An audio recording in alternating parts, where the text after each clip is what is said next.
Olá, boa noite. Jovem é preso depois de ser acusado de agredir mulheres no centro de Patos de Minas. Exame para detectar o uso de drogas em profissionais de transporte de carga e transporte coletivo passa a ser obrigatório. Emater abre inscrições para concurso público com vagas para Patos de Minas. Sistema de administração é um dos motivos para a crise que ameaça fechar o jornal Estado de Minas. Você sabia que alguns alimentos devem ser evitados por pessoas com dengue? Daqui a pouco você vai saber quais são. Ainda, goleiro Vitor do Atlético critica Campo do Mamoré, que fará nota de repúdio. Contribuintes têm até 29 de abril para entregar declaração do imposto de renda à Receita Federal. Setor da construção civil espera crescimento em 2016. Lagoa Formosa completa 53 anos com direito a bolo e a apresentação da banda de música da Polícia Militar. Essas e outras informações a partir de agora no NTV News.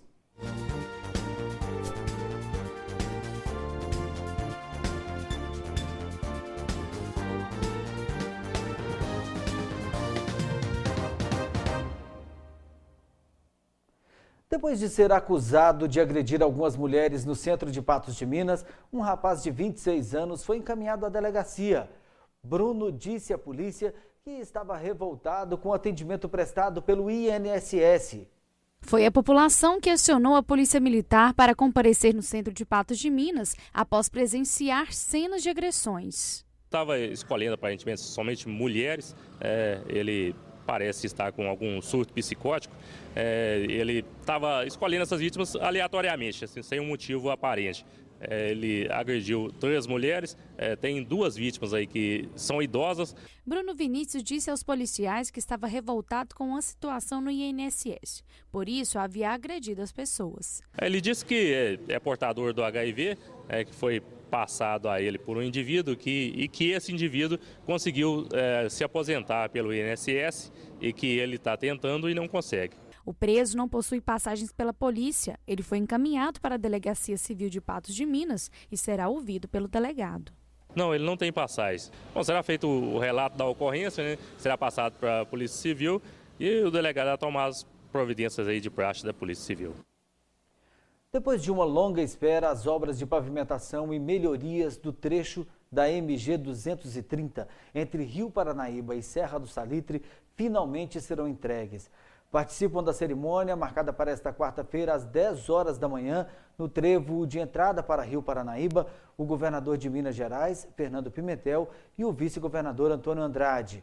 O trecho de 57 quilômetros recebeu investimentos da ordem de 73 milhões de reais. Mais de 120 mil declarações do Imposto de Renda à Pessoa Física 2016 foram entregues nesta manhã à Receita Federal.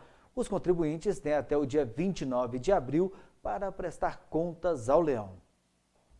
Cerca de 28,5 milhões de contribuintes deverão enviar à Receita Federal a declaração do Imposto de Renda à Pessoa Física em 2016. A Receita informou que houve um pequeno problema nos minutos iniciais da entrega, quando algumas pessoas não conseguiram enviar a declaração, mas o problema foi logo solucionado. O programa gerador da declaração para ser usado no computador pode ser baixado no site da Receita Federal. Foi liberado ainda um perguntão elaborado para esclarecer dúvidas quanto à apresentação da declaração do imposto referente ao exercício de 2016, ano calendário 2015. Quem perder o prazo estará sujeito a uma multa de 1% do imposto devido por mês de atraso ou de R$ 165,74, prevalecendo o maior valor. A multa máxima equivale a 20%.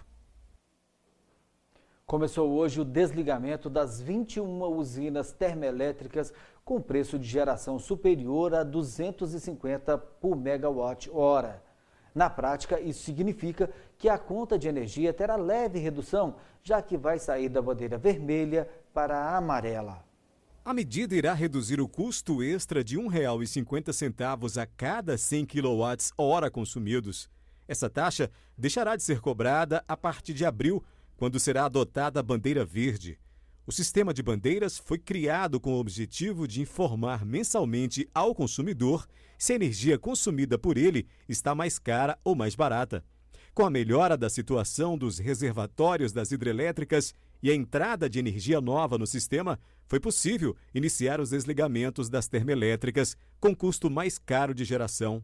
Até o final de abril, 5.000 megawatts gerados pelas térmicas terão sido desligados do sistema, o que representará a economia total de 10 bilhões de reais ao ano. Depois do intervalo, você vai ver que Emater abre inscrições para concurso público com vagas para Patos de Minas.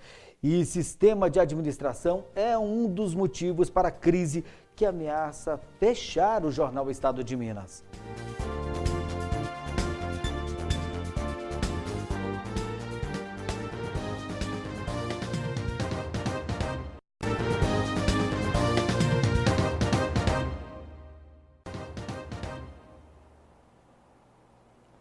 Jovens que queiram ingressar na carreira militar podem se inscrever até o dia 28 de março no concurso público de admissão às escolas de aprendizes marinheiros.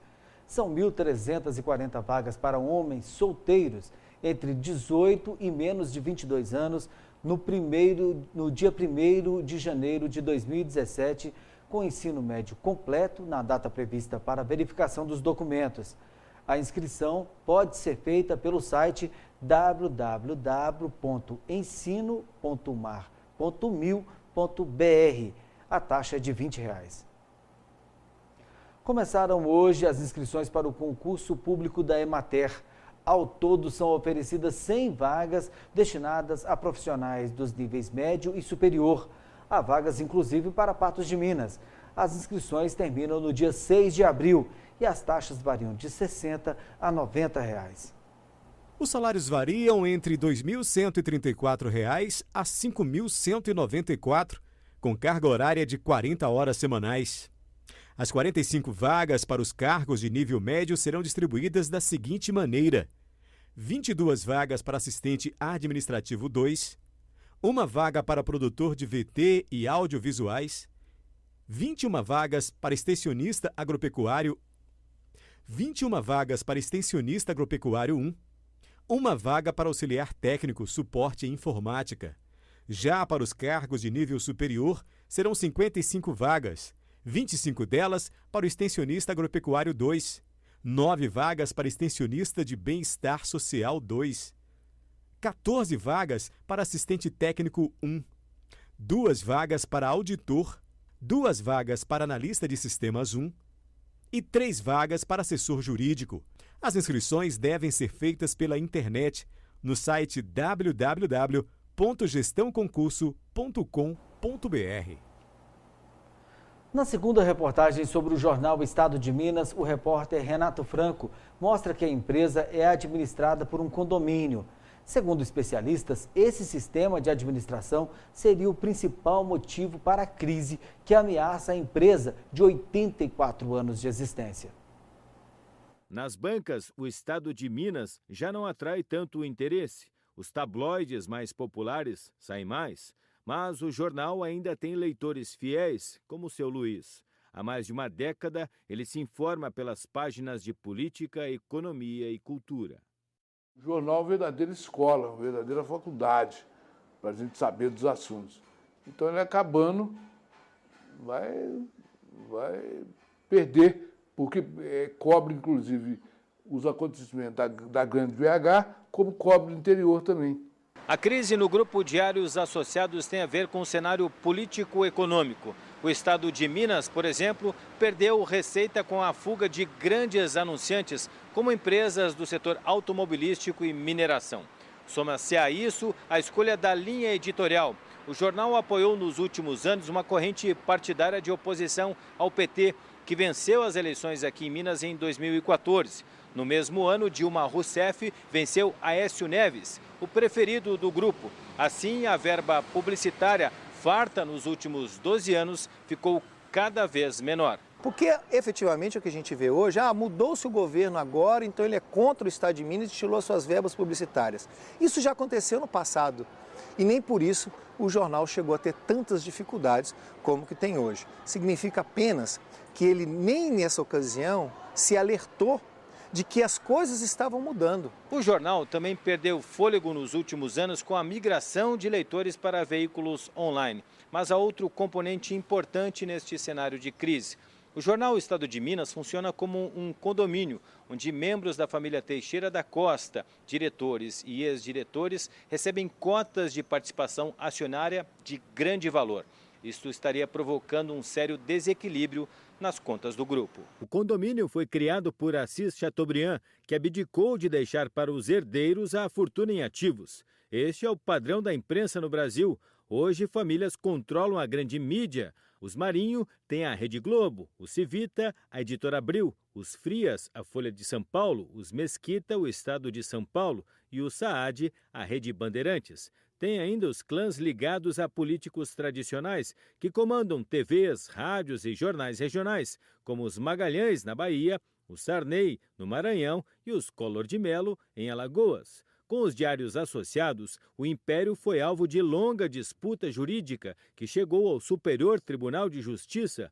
Os ministros deram ganho de causa ao Conselho Acionário. Os analistas da história dos diários associados indicam, apontam esse sistema de condomínio em que a pessoa é proprietária e gestora enquanto viva, mas não passa para os filhos e, portanto, tenta usufruir o máximo possível enquanto viva, é talvez a principal causa da falência, da destruição de todo o império que o Chateaubriand deixou. O que se fala que são muitos condôminos, são muitos diretores, todos os condôminos. Quer dizer, a receita do jornal tem que primeiro pagar os condôminos todos e depois sobrar para pagar a redação e pagar a produção do jornal, né?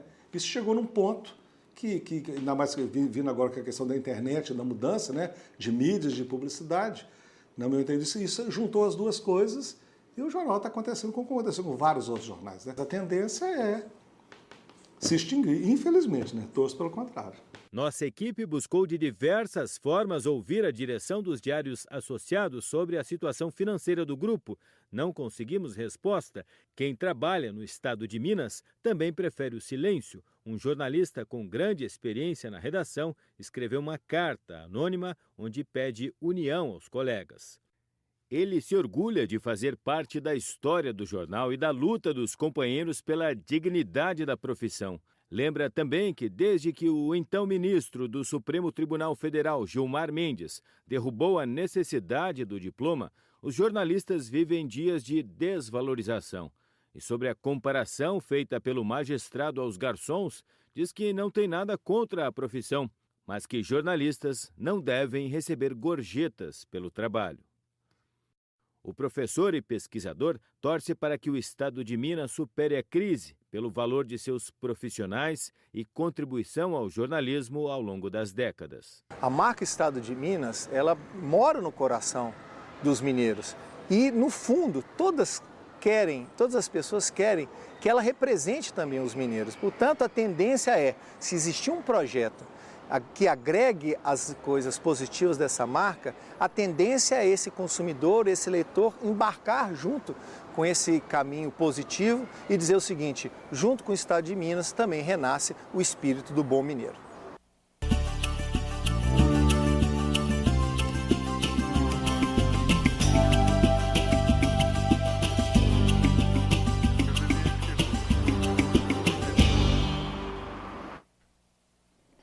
A seguir, você vai ver quais alimentos devem ser evitados e os que devem ser consumidos por pessoas com dengue. E as comemorações do aniversário de 53 anos de Lagoa Formosa.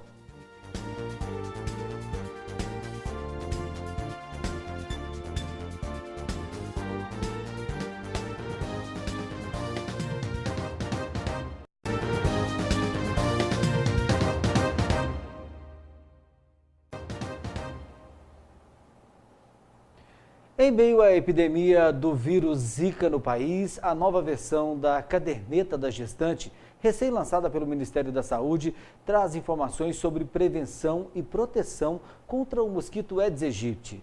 O documento é utilizado no acompanhamento do pré-natal por profissionais de saúde e por mulheres que utilizam o SUS. Foram investidos R$ 3.700.000 para a impressão de quase 3.200.000 cadernetas. A estratégia do governo é apostar em uma linguagem simples e objetiva para dialogar com mulheres durante a gestação, por meio de textos e figuras explicativas nas ações de educação em saúde. O número de casos de dengue aumentou 130% em 2 semanas e ultrapassa 200 registros por hora no Brasil. Considerando os dados até 6 de fevereiro, foram notificados 170.103 casos da doença no Brasil, ante os 73.872 registros do balanço fechado em 23 de janeiro. Em relação ao ano passado, que teve recorde histórico de notificações, também houve aumento no número de registros. Foram 116.452 no mesmo período. Em Minas Gerais, são 62 mil registros prováveis. Enquanto a preocupação em combater o mosquito mobiliza toda a sociedade, quem enfrenta a doença precisa ter ainda mais cuidados com a alimentação. Alguns alimentos devem ser evitados. Carnes e ovos são indicados porque são ricos em proteínas e ferro. Esses nutrientes ajudam a prevenir a anemia. A lista inclui ainda frutas como a laranja, fonte de vitamina C, que ajuda na absorção do ferro. A melancia e o abacaxi também são favoráveis porque mantêm o corpo hidratado. Fernando teve dengue e adotou a dieta. Me recomendaram água de coco, bastante suco laranja para a hidratação. Então o senhor sabe bem os efeitos aí desses alimentos, né? Sim, com certeza. A hidratação é fundamental, principalmente em períodos de febre, porque a demanda da pessoa é maior, principalmente idosos e crianças. Então, água de coco, soro caseiro, se for o caso, e manter um bom consumo de água. O ideal aí é de pelo menos em torno de uns 60 ml por quilo de peso. Isso aí depende um pouco de pessoa para pessoa, mas considerar essa média aí é interessante. Se há alimentos favoráveis à recuperação por serem fontes de vitaminas e permitirem boa hidratação, há outros que não têm a recomendação de especialistas. Segundo a Associação Brasileira de Nutrição, pacientes com suspeita de dengue devem evitar alimentos com pimenta, também o pepino, o tomate e a batata. Eles são ricos em salicilatos, que é uma substância bem semelhante aí à aspirina. É claro que ele não substitui, né? Mas que eles tendem a ralear mais o sangue e favorecer quem tem dengue hemorrágica ou tendência de dengue hemorrágica. Nós temos também aqueles alimentos que a gente chama de antitrombóticos, no caso alho, cebola, gengibre, que a gente precisa ter um pouco mais de cuidado. Porque eles também têm uma ação, exatamente por ter uma ação de evitar trombos no sangue, eles aumentam mais a circulação, deixam o sangue mais fluido e também podem favorecer hemorragia. A nutricionista lembra ainda que o diagnóstico da dengue deve ser feito por um médico. Caso confirmada a doença, repouso e hidratação são fundamentais. Precisa um diagnóstico, não ter nenhum tipo de automedicação. A gente faz um alerta também para as pessoas que costumam usar suplementos de ômega 3 por conta própria, que isso também pode favorecer a dengue hemorrágica em doses erradas. Se a pessoa estiver fazendo uso, comunicar ao profissional que fez a prescrição. Tomar cuidado também com chás, principalmente cravo, canela, gengibre, que são alimentos que, além de ter uma ação termogênica, ou seja, ele aumenta a temperatura, em caso de febre não é favorável, e principalmente cravo e canela também podem favorecer hemorragia. Lagoa Formosa completou nesta terça-feira 53 anos de emancipação política. A data foi comemorada com bolo, brincadeiras e a apresentação da banda de música da Polícia Militar. Hoje, a bela cidade de Lagoa Formosa completa seus 53 anos de emancipação político-administrativo. A data tão especial reuniu diversas autoridades e a população no Parque de Exposições da cidade. 53 anos de Lagoa Formosa, a gente não poderia deixar de comemorar, até porque é ainda jovem, mas muito promissora. Então a gente tem muito que agradecer as pessoas que aqui passaram, contribuíram, e hoje estamos em Lagoa Formosa, está destacando aqui no cenário, não só de Minas, também no Brasil. Então, para nós é de grande importância essa comemoração. Nosso município completa 53 anos de emancipação política e administrativa e tem que comemorar muito, porque quando se completa 53 anos é sinal que a cidade, nesse desenvolvimento aí do passar dos anos, ela tem galgado o seu lugar e o seu espaço dentro do cenário do Alto Paranaíba e em Minas Gerais. O nome da cidade surgiu através dessa paisagem, quando tropeiros vindos de Paracatu fixaram nas margens da lagoa, dando origem ao povoado de Nossa Senhora da Piedade de Alagoa. Somente em 1938 mudou-se a denominação para Lagoa Formosa, nome que se deve à lagoa que até hoje está localizada no centro da cidade e proporciona lazer à população. O aposentado José Ferreira reside na cidade há 50 anos. Ele vivenciou grandes momentos que ficaram registrados na memória. Ele se sente lisonjeado por ser um cidadão lagoense. Vamos falar de Lagoa Formosa, só falo de bem, eu não sei assim dizer uma coisa errada. Como em toda comemoração, o que não pode faltar é o bolo. Foi confeccionado um bolo de 53 metros para a população.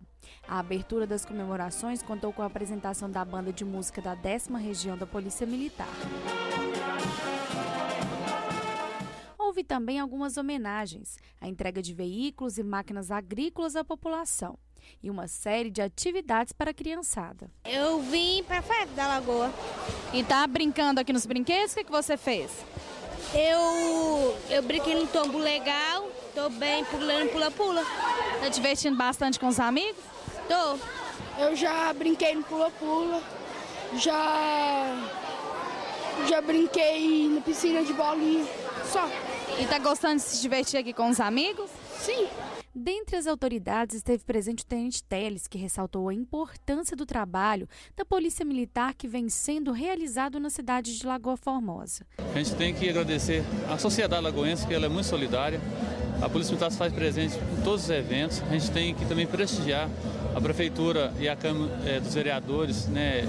É um parceiro incondicional da Polícia Militar, porque sem elas algumas atribuições da Polícia Militar ficavam viáveis. Então a gente vem aqui prestigiar e agradecer, né, de modo geral, toda a população da Lagoa Formosa. Hoje, com seus 53 anos, Lagoa Formosa passa por pequenas dificuldades, mas a situação do município é estável. Apesar das coisas, das dificuldades, Lagoa Formosa está muito estável. A gente está muito tranquilo, está trabalhando com os pés no chão e por isso que a gente tem até que comemorar também por estar passando as dificuldades, mas a gente está bem aqui no nosso cenário nacional. Em instantes no NTV News, você vai ver que o setor da construção civil espera crescimento para o ano de 2016.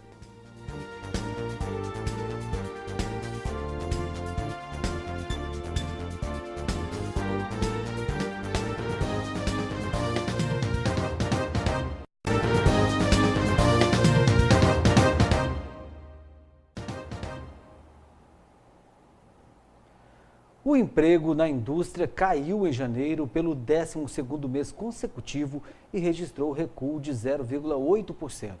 As informações são da Confederação Nacional da Indústria. O índice está 9,6% abaixo do registrado em janeiro do ano passado. De acordo com a CNI, as horas trabalhadas cresceram 2,9% e o faturamento da indústria teve alta de 1% em janeiro, na comparação com dezembro, na série livre de influências sazonais. O setor da construção civil foi um dos mais afetados pela crise econômica. Em Patos de Minas, no entanto, os efeitos parecem ter sido bem menores e há quem aposte no reaquecimento das vendas e na retomada do crescimento ainda este ano. O setor da construção civil foi um dos mais atingidos pela crise. Cerca de 500 mil postos de trabalho foram fechados em todo o país no ano passado. Nas lojas de materiais, as vendas despencaram. Em Patos de Minas, também houve queda dos negócios, mas, segundo este empresário, em menor proporção do que em outras regiões. A crise de Patos existe sim, ela é uma crise nacional, mas ela ainda está pequena em relação à crise nacional. Nós, por exemplo, nossos números aqui são pequenos ainda em referente à crise nacional. Nossa queda de mercado aqui, nós sentimos, nosso mercado em geral aqui, ele teve uma queda hoje em torno de 5% a 10% no máximo, mas temos ainda que a crise nacional está projetando em torno de 20%, né? Por outro lado, a queda nas vendas de imóveis prontos é real e pode beneficiar o consumidor.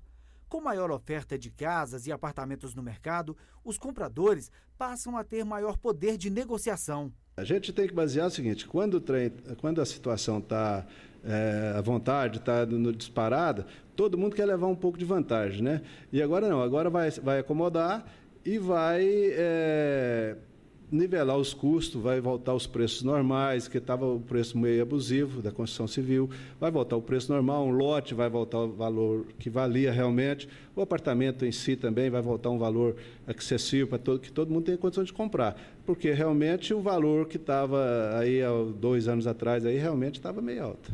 E dinheiro para a aquisição da tão sonhada casa própria não falta. Pelo menos é o que garante o gerente da Caixa Econômica Federal de Patos de Minas, Domingos Sávio Souza. Ele disse que os financiamentos para o setor imobiliário continuam sendo liberados normalmente, apesar do maior receio da população em fazer dívidas. Nós percebemos que as pessoas estão mais cautelosas, né? Existe, então, um zelo, uma preocupação com o futuro, como é que vai ser, o nível de emprego também diminuiu. Então, nós percebemos que nós temos o recurso, mas a demanda, ela diminuiu um pouco, a procura diminuiu um pouco. Mas o que importa é o seguinte, os recursos estão disponíveis e as pessoas podem procurar a Caixa, procurar os correspondentes que atuam. E nosso interesse é atender Patos, atender a região de Patos e que volte, né, a esse aquecimento, porque isso é muito importante para a economia. Além dos recursos já disponibilizados, o governo federal anunciou a liberação de mais 21 bilhões de reais do FGTS para a construção civil. O governo, né, o Conselho Curador do Fundo de Garantia, ele determina um volume, né, a ser aplicado. Nós tínhamos uma linha chamada Procotista e o recurso tinha se extinguido. Mas já está aprovado novo recurso, não é Minha Casa Minha Vida, não é essa linha que atendia as pessoas com faixa mais baixa de renda, mas tinha acabado. Então voltou normal, então todas as linhas hoje estamos operando normalmente e temos recursos para atender a comunidade de Patos e região. Com a liberação de mais recursos e o comportamento do mercado, os empresários do setor da construção civil estão apostando em dias melhores para o setor. Tive a notícia hoje, recebi aqui inclusive no Zap, né, que realmente o governo liberou 21 bilhões de reais do Fundo de Garantia para a construção da casa própria. Há inclusive novos investimentos surgindo em Patos de Minas. O empresário Sérgio Borges está construindo uma mega loja de materiais para a construção na cidade para atender toda a região. Que é um sonho nosso, né? Nós estamos concretizando agora, vai ser um home center, é a primeira vez que nós estamos falando no ar, e é tanto que a gente está acreditando no mercado esse ano, para os próximos anos, que nós estamos fazendo esse investimento aqui, um investimento grande para a cidade de Patos de Minas, e é uma loja que vai demonstrar uma loja da capital. A maior loja, com certeza, da região. Com certeza, a maior loja da região. E melhor loja também, né? Um home center é só na capital. A população de Patos de Minas ficará mais uma vez sem transporte aéreo de passageiros. Os voos que eram feitos pela Azul, saindo do aeroporto municipal, foram paralisados desde o último fim de semana, causando transtornos para aqueles que tinham viagens programadas para os próximos dias. Já a Flyways suspendeu temporariamente a venda de passagens. Embora tenhamos visto uma aeronave da Flyways operando na cidade no último sábado, a viagem foi apenas para atender o Clube Atlético Mineiro, que fez jogo pelo Campeonato Mineiro no fim de semana contra o RT. As informações apuradas dão conta de que não há previsão de início para as viagens, uma vez que a empresa suspendeu as vendas de passagens para a adequação de estrutura no aeroporto. Ainda falta, por exemplo, sinal de internet no local. Além disso, a demanda de passageiros não teria atingido o esperado. Entramos em contato com a empresa Azul Linhas Aéreas, que nos informou que desde o dia 28 de fevereiro deixou de operar voos entre Belo Horizonte, Araxá e Patos de Minas, permanecendo apenas com o trecho entre Araxá e Belo Horizonte. O motivo é um ajuste de malha efetuado pela companhia. Em nota, a Azul afirma ainda que os clientes que adquiriram bilhetes para voos após esta data serão reembolsados integralmente. Ainda nesta edição, você vai ver que o goleiro Vitor do Atlético critica o campo do Mamoré e fará nota de repúdio. E exame para detectar o uso de drogas aos profissionais de transporte de carga e transporte coletivo agora será obrigatório.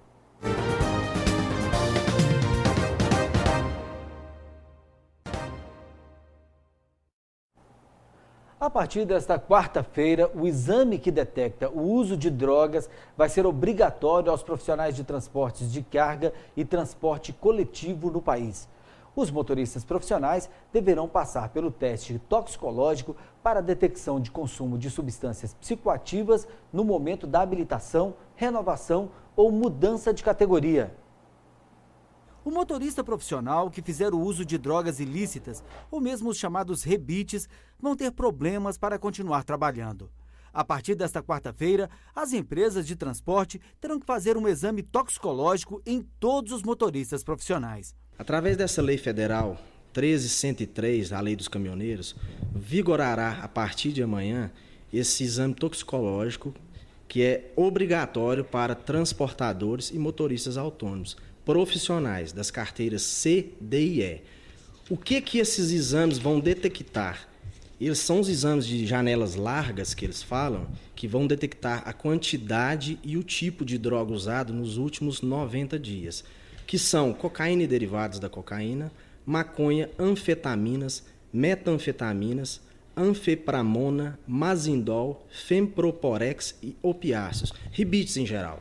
O exame terá que ser feito por laboratórios credenciados durante a admissão do profissional, na demissão e a cada período de 2 anos e meio. Os motoristas autônomos também terão que passar pelo exame. As empresas, quando forem demitir os funcionários, elas têm que procurar os órgãos credenciados pelos laboratórios para fazer a coleta dos exames. Os autônomos, quando forem renovar as carteiras, renovar ou trocar de categoria, eles também têm que fazer os exames. Se der negativo, renova. Se der positivo, a carteira está suspensa. Na região de Patos de Minas, a Associação dos Transportadores está credenciada a fazer a coleta do material para a realização do exame. Nós conseguimos o credenciamento através da FENACAT, que é a Federação Nacional das Associações de Caminhões e Transportadores, através do laboratório PsychMedics São Paulo. Então, hoje, quem é associado da TP e a região de Patos de Minas, nós temos um custo menor para poder fazer esse exame.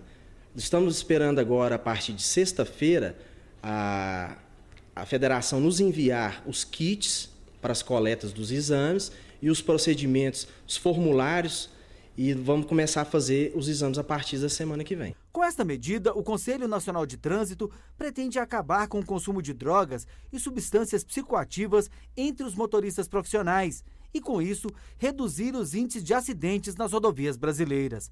A obrigatoriedade do exame toxicológico vale para todos os motoristas profissionais, incluindo aqueles com carteira C, D e E. O condutor que deixar de atender à exigência em caso de acidente com vítima fatal responderá por crime doloso. Em caso positivo, na contraprova, a empresa estará livre para dispensar o funcionário. O transportador, ele tem uma carreta. O cara está no processo seletivo, ele vai pedir esse exame. Se der positivo, esse exame terá uma contraprova. Mas a empresa está desobrigada a contratá-lo. Ela pode demiti-lo no processo seletivo normal. Se o caso, o transportador, o motorista já está trabalhando há algum tempo com a empresa e venha a dar positivo, essa contraprova será encaminhada para o laboratório, a carteira dele ficará suspensa e depois, se na contraprova não der nada, der negativo, ele pega essa carteira de volta e volta a trabalhar normalmente. O intuito é a diminuição dos sinistros nas rodovias e o abuso de drogas que vem acontecendo ao longo dos anos. A Federação das Empresas de Transporte de Cargas de Minas Gerais é favorável à aplicação da medida, mas faz 2 ressalvas. O preço do exame, que é de R$ 350, e a demora do resultado, que é de 45 dias. Para quem tiver dúvidas, o telefone da ATP em Patos de Minas é o 34 3814 8400. Depois da derrota para o RT, o goleiro do Atlético chamou o campo, o estádio Bernardo Rubinger de Queiroz, de pasto. A diretoria do SAP fará uma nota de repúdio que será encaminhada à diretoria do Galo. De olho no faturamento e no conforto do torcedor, a diretoria da URT abriu mão do Zama Maciel e alugou o estádio do rival Mamoré para jogar contra o Atlético Mineiro. Além de maior, o estádio Bernardo Rubinja é considerado um dos melhores da região. Eu dou nota 10. Já joguei em campos muito piores. O nosso campo tá bem cuidado. Mas não é isso que pensa o goleiro Vitor do Atlético Mineiro. Ele chamou o gramado de pasto após a derrota por 1-0 contra o RT.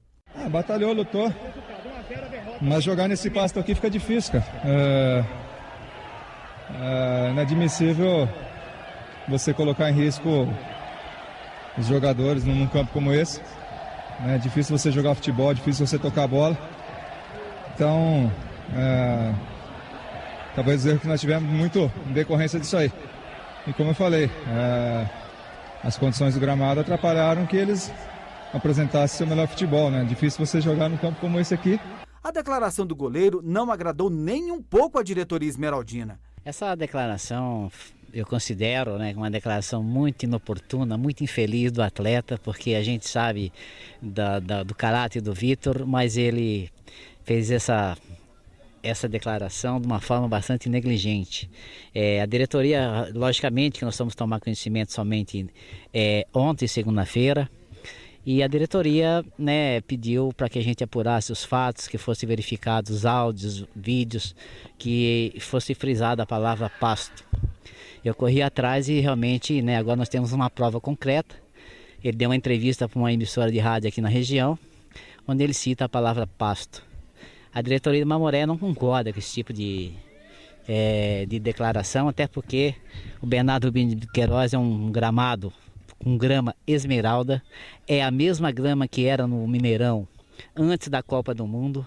A empresa HZ Paisagismo de Belo Horizonte, que colocou a grama aqui, é a mesma que faz a manutenção no Mineirão. O Vitor já cansou de jogar nesse tipo de grama, agora vem dizer que isso aqui é pasto? Então, tá aí o nosso repúdio. O assessor de imprensa do Mamoré disse que vai enviar uma nota de repúdio ao Clube Atlético Mineiro.